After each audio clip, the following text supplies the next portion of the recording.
Hi, my name is Jeff Nissani. I'm a leasing broker and I'm the owner of JSN Properties commercial real estate brokerage here in Manhattan. I wanted to dedicate today's video segment specifically to something that I think is of crucial importance to any tenant when leasing office space in Manhattan.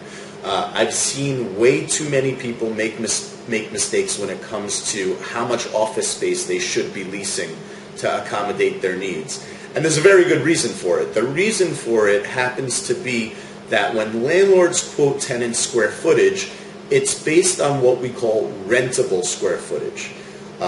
Tenants, when they think of square footage, think in terms of usable square footage, the amount of space that you're actually using, the accurate measurement of space.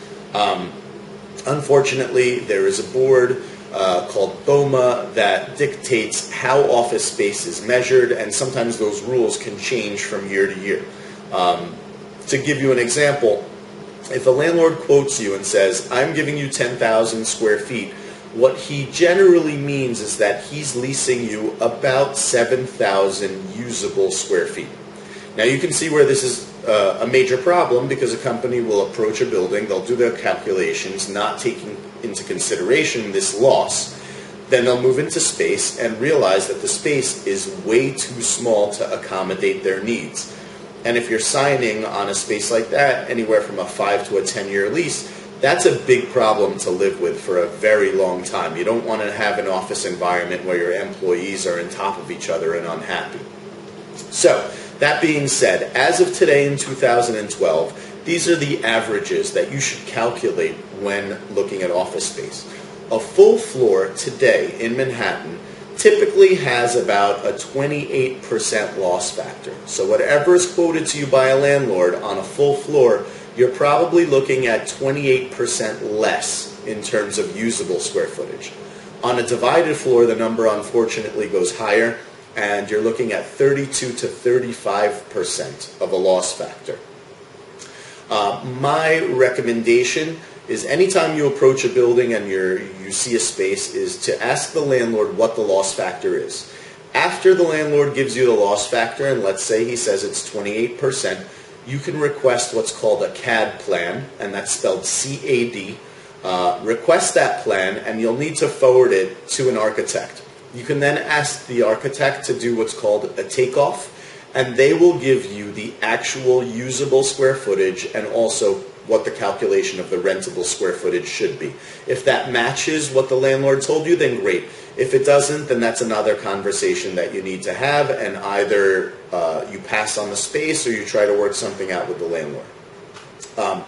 Rules of thumb are very valuable in figuring out how to determine how much office space you actually need.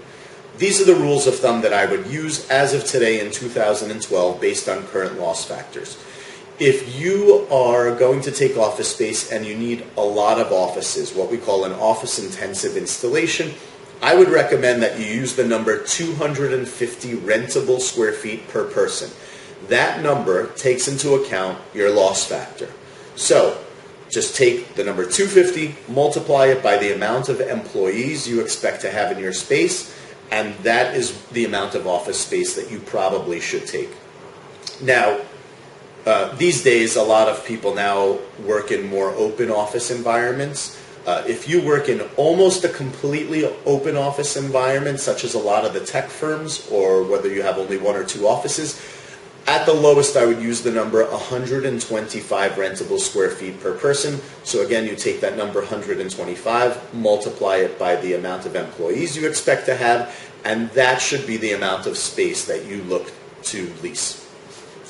If you have a mix of offices and open area, I would say to play around with the numbers until you feel comfortable, and to be safe, you could use the number in between of 175 rentable square feet, and you should be fine.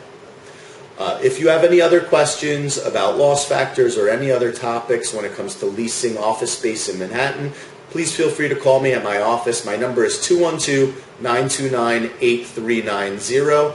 I hope this video was helpful, and I appreciate you taking the time to look at it. So, take care.